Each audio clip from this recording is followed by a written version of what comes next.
Hey everyone, welcome in. This is the first session of our Playwright with TypeScript series, and I'm really excited to kick this off with you. Over the next 8 sessions, we're going from zero, and I mean actual zero, assuming nobody in this room has touched Playwright before, all the way up to a production grade test automation framework that you could genuinely ship and maintain. Today is entirely about foundations. By the time we're done here, you're going to have Playwright installed on your machine. You're going to understand why it's built the way it is under the hood, and you'll have written and debugged your very first test with your own hands. That's the whole goal for today. We're not touching locators, we're not touching page objects, none of the fancy stuff yet, just a rock solid mental model and a working setup, because absolutely everything we build in the next 7 sessions is going to sit right on top of what we cover in the next 90 minutes. So let's get into it. Here's what we're covering today. 6 things on the agenda. First, why test automation matters at all and why Playwright specifically. Second, how Playwright is actually architected under the hood. This is a big one, don't skip it in your head. Third, we'll get it installed together. Fourth, we'll walk through exactly what gets generated when you install it, so nothing in your project folder is a mystery. Fifth, we write and run our first test. And sixth, we look at the debugging tools, headed mode, UI mode, and the trace viewer. One quick note on how today is structured. The first half is more conceptual and the second half is hands-on, where you're actually typing code alongside me. If you're someone who just wants to start typing right now, I hear you. Hang tight, because the concepts we cover first are going to make the hands-on part click a lot faster and save you a bunch of confusion later. Let's start with the why, because if you don't buy into the why, the how is never going to stick. Take a look at these 3 numbers. Manual regression testing. Over 70% of the time spent on it is repetitive, and repetitive work is exactly where humans make mistakes. People get bored clicking through the same 40 steps for the 5th time that week, and they start skipping things, not because they're careless, but because that's just how humans work. Automated tests give you roughly a 10 times faster feedback loop. Instead of waiting on a QA pass that might take hours or a day, you know within minutes of a commit whether something's broken. And they run 24/7, completely unattended, across every browser you care about. Your CI pipeline doesn't sleep and it doesn't get bored. Here's the honest takeaway. Manual testing isn't bad, it's just that it doesn't scale with how fast we're expected to ship today. Automated, reliable browser tests, tests that behave the exact same way every single time you run them, are what actually let a team move fast without breaking things in production. That's the whole pitch. Let's talk about the tool we're using to get there. So, what is Playwright actually? It's an open source browser automation framework originally built by Microsoft, and worth knowing, a lot of the core team came out of the Chrome DevTools protocol and Puppeteer world. So there was a huge amount of hard-won experience baked into this from day one, not a first attempt. 4 things make Playwright stand out, and I want to spend a beat on each one, because honestly, these 4 things explain almost every design decision we're going to run into for the rest of this course. Cross-browser. One single API drives Chromium, Firefox, and WebKit. Not just Chrome with a couple of flags changed. These are genuinely different rendering engines under the hood. Auto waiting. This is a big deal and we're going to go deep on it in session 2, but the short version is actions wait for the element to actually be ready before they fire. No manual sleeps scattered through your test code. Fast and reliable. It runs in parallel by default using something called isolated browser contexts, which is architecturally very different from spinning up a brand new browser for every single test. We'll look at exactly why that matters in just a couple of slides.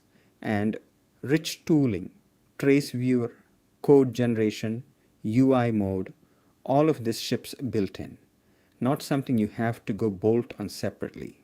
Now, I know pretty much everyone in this room has an opinion here, so let's just look at the actual facts. Because this genuinely isn't a Playwright is objectively the best tool in every situation slide. There are real trade-offs and I want to be honest about them.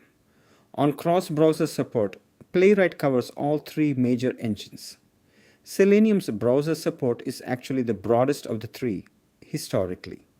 Cypress is worth calling out specifically here. It doesn't support WebKit at all, and its Firefox and Edge support is still considered experimental. On auto-weighting, this is built into both Playwright and Cypress. Selenium makes you handle weights manually yourself, and honestly, that manual weight handling is one of the single biggest sources of flakiness in older Selenium test suites you'll come across. On multi-tab and multi-origin support, Playwright has native first-class handling for this. This is actually a well-known pain point specifically in Cypress. On language support, Selenium wins outright here. It's got bindings in nearly every language you can think of. Playwright covers TypeScript and JavaScript, Python, Java, and .NET. And on speed, Playwright and Cypress are both fast. Selenium tends to need more setup and more infrastructure investment to get to that same speed. So, bottom line for us, we're standardizing on Playwright because it gives us real cross-browser coverage, including Safari. It fits naturally with our existing TypeScript stack, and the parallelization story is strong out of the box. One more thing on cross-browser before we move past it, because I want to be really precise about what that word actually means here. Playwright does not simulate Firefox, and it does not simulate Safari. It drives the real actual engines. Chromium is what powers both Google Chrome and Microsoft Edge. Firefox runs on Mozilla's own Gecko engine, and WebKit is what powers Apple Safari.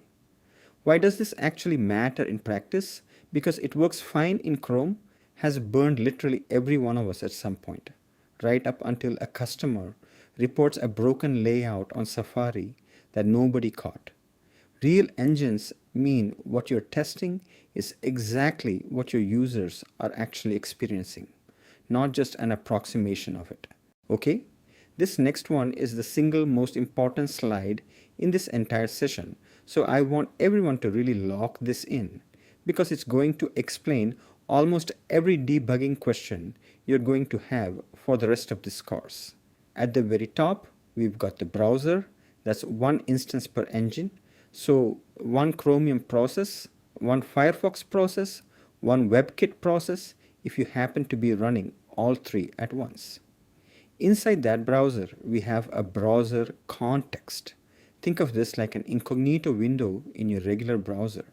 It's a fully isolated session with its own cookies, its own local storage, its own cache.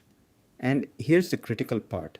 A single browser can have many contexts open simultaneously, and none of them can see each other's data. They're completely walled off from one another. And then inside a context, we have a page. This is a single tab. A context can actually have multiple pages open at once. And that, by the way, is literally the mechanism Playwright uses to handle multi-tab flows, which we're going to hit properly in session 4. So the hierarchy, one more time, one browser, many contexts inside it, and many pages inside each context. Hold on to that structure because the next slide is entirely about why Playwright is built this specific way. 3 concrete reasons. This architecture is a genuinely big deal, not just a trivia fact to remember for a quiz. First, test isolation. Playwright gives every single test a brand new context by default. That means there's no shared cookies, no leftover login session, bleeding from one test into the next one. And that kind of bleed through is one of the single most common causes of flaky tests in other frameworks that don't handle this as cleanly. Second, cheap parallelism. Spinning up a brand new context is dramatically cheaper, computationally, than launching an entirely new browser process. This is a big part of why Playwright can run so many tests in parallel without needing some enormous expensive machine to do it on. Third, realistic multi-user scenarios. Let's say you need to test two users interacting at the same time, a chat application or maybe an admin approving something a regular user just submitted. Two contexts, two completely independent sessions, all inside one single test. And don't worry, you're not going to be manually creating and managing these contexts yourselves most of the time. The test fixture Playwright gives you handles this automatically. We'll actually see that fixture in just a few more slides. Alright, before we install anything, let's do a quick checklist together. Speak up if you're missing any of these. You'll need node.js, the LTS version, 18 or newer. You'll need a code editor. We recommend VS Code specifically, and specifically the Playwright test extension for it, which we're going to make heavy use of in later sessions for visual debugging. You'll want a basic comfort with TypeScript or JavaScript. You don't need to be an expert by any means, but async and await syntax should look at least somewhat familiar to you. And basic git, clone, commit, push. Is everybody good on all of that? Great. Let's go get this installed. Here we go. One single command, npm init playwright at latest. Go ahead and run that in your own terminal now, in a fresh empty folder. It's going to ask you a couple of quick questions. The very first one is going to be TypeScript versus JavaScript. We are choosing TypeScript for this entire series. While that's installing in the background, let's talk about everything it's actually doing for you, because there's more happening here than you'd guess from just one command. It creates a tests folder with an example spec file already inside it. It generates a file called playwright.config.ts. And this is genuinely the central nervous system of your whole setup. We'll open that file up in just a couple of slides. It optionally scaffolds a GitHub Actions workflow file for you, which we're going to actually put to use back in session 7. And this is the part that takes the longest. It downloads the actual browser binaries themselves: Chromium, Firefox, and WebKit. That's exactly why this install takes a minute or two. You're not just installing a package here. You're downloading 3 entire browsers. Have your terminal/editor open to the generated folder if possible. Let's look at what just got created. Open the folder tree. Tests / is where your spec files live. Playwright auto discovers anything matching *.spec.ts under here. Playwright.config.ts, central config. Browsers, base URL, timeouts, reporters, all in one place. We'll open this up next. .github/workflows/ has that CI file I mentioned, and then 2 folders you won't see yet, but will see the moment you run a test. Playwright-report/, which holds the generated HTML report, and test-results/, which holds screenshots, videos, and traces from any failed runs. Both of these are generated. You don't commit them, and your .git ignore should already exclude them. Let's actually open this file up together and look at what's inside. A handful of fields are worth calling out on day 1. TestDir tells it where to look for tests. Fully parallel set to true means it'll run tests within a single file in parallel too, not just across separate files. Retries, and notice this is conditional on whether we're running in CI or not. 0 retries when you're running locally, so any failure is immediately obvious to you, but retries turned on in CI to smooth over the occasional infrastructure hiccup. We're going to dig into this pattern properly when we get to session 7. Base URL under the use section. Set this once, and then every single page dot go to call with a relative path in your tests becomes relative to it. Small thing, but it saves you a huge amount of repetition across a whole test suite.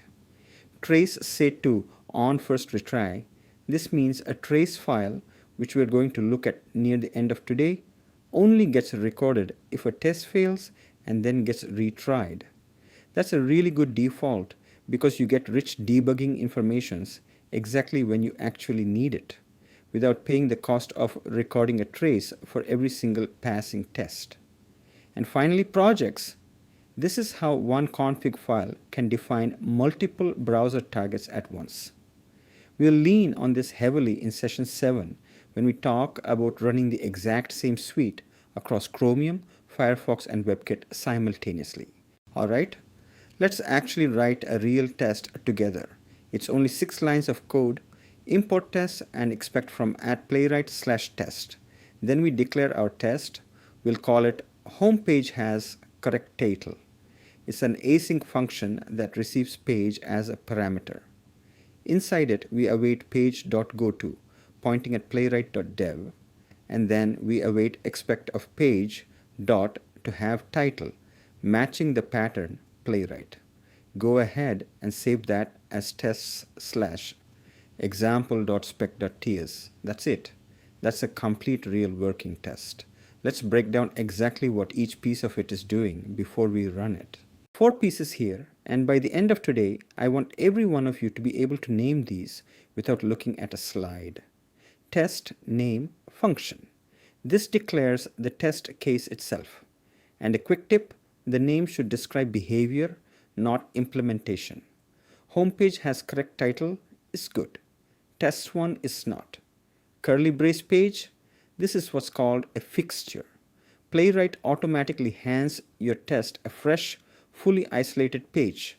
Remember that browser, context, page hierarchy we spent so much time on earlier? This page you're receiving is that page already created for you, sitting inside its own brand, new context. You didn't have to set any of that up by hand. Page.goto, this navigates and it waits for the page to reach a ready state before your very next line of code runs. And expect, this is what's called a web first assertion, and it behaves differently from a normal assertion in a way that really matters. It automatically retries until it passes or until it times out, rather than checking the condition just once immediately. We're going to spend a big chunk of session 3 entirely on this concept, but for right now, just remember, this is not the assert you might be used to from other testing tools. Let's actually run what we just wrote. 5 commands worth knowing today. npx playwright test -- headed, the exact same thing, except you actually see the browser window open up. Great when you want to watch what's physically happening. npx playwright test -- debug opens up the playwright inspector and it pauses before every single action so you can step through one at a time. npx playwright test -- UI. Worth a special mention here, we're going to properly demo this in just a few more slides. It opens a full interactive test explorer, and npx playwright show - report opens up the HTML report from whatever your most recent run was. Go ahead and run npx playwright test right now and watch it pass. Quick comparison, because you're going to be toggling between these constantly once you're working day to day. Headless, no visible window at all. It's faster and it's your default. This is also what CI is always going to use. Headed, you actually see the browser. It's a bit slower, but when something's confusing you, watching it happen with your own eyes is often faster than digging through logs trying to piece together what happened. Here's a good rule of thumb to take away. Default to headless for speed day to day. But the very moment something isn't behaving the way you expect it to, flip over to headed mode before you try anything else. Two tools now for when headed mode by itself isn't quite enough. The Playwright Inspector, launched with -debug, pauses before each action and gives you a locator picker you can literally click around the page with to build selectors interactively. Really useful when you're exploring a page you don't know well yet. And UI mode, this is the one I actually want to show you live right now. Let's run npexer playwright test -UI together. This is essentially a complete test explorer. It's got watch mode, so it automatically reruns as you save your files. You can time travel through every single step of a test. And there's a full DOM snapshot available at any point along that timeline.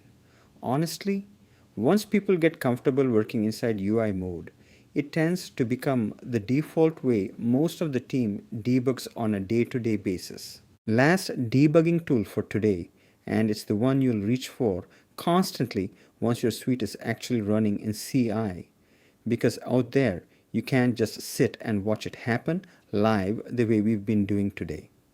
A trace captures absolutely everything about a test run: the full action log, a DOM snapshot at every single step, every network call that went out, console logs, screenshots. And once you've got a trace file in hand, you can scrub back and forth through a failure exactly like it's a video recording, with zero reruns needed to reproduce it. npx playwright show trace.zip opens it up. And remember from the config slide a few minutes ago, we've got trace set to on first retry, so this file gets generated automatically exactly at the moment you actually need it, on a failure that got retried. Alright, that's the full tour. Now it's your turn to drive. You've got some time now to work through 5 things on your own. 1. If you haven't already, run npm init playwright at latest in a fresh folder choosing TypeScript. 2. Open up the example.spec.ts file that got generated and run it with npx playwright test. 3. Write your own brand new test. Pick any site you like, navigate to it and assert on its title. 4. Rerun that test in headed mode and then again in UI mode. Get comfortable moving back and forth between the two. 5. And this one's genuinely important, don't skip it, deliberately break your own test. Change the expected title to something you know is wrong, watch it fail on purpose, and then open up the trace and actually walk through what it shows you. I'll be walking around while you work through this, so flag me down if you get stuck on anything. Alright, let's bring it home. 4 things I want to stick with you from today. Playwright drives 3 real browser engines from a single API, with auto-waiting built directly in. That's really the foundational value proposition of the whole tool. Browser, context, page is the core architecture, and contexts are exactly what give you cheap, safe isolation between every one of your tests. npm init playwright at latest scaffolds your config, your tests, and your CI setup in one single command. And you've now done that entirely yourselves. And for debugging, remember the progression: headed mode, then dash debug, then -UI, then the trace viewer. 4 tools, each one giving you a bit more depth than the last. Next session, we move from one test I wrote by hand to actually finding elements the proper playwright way. Locators, chaining, filtering, and the core interaction methods like click and fill. That's genuinely where this starts to feel like a real framework instead of just a demo. Any questions?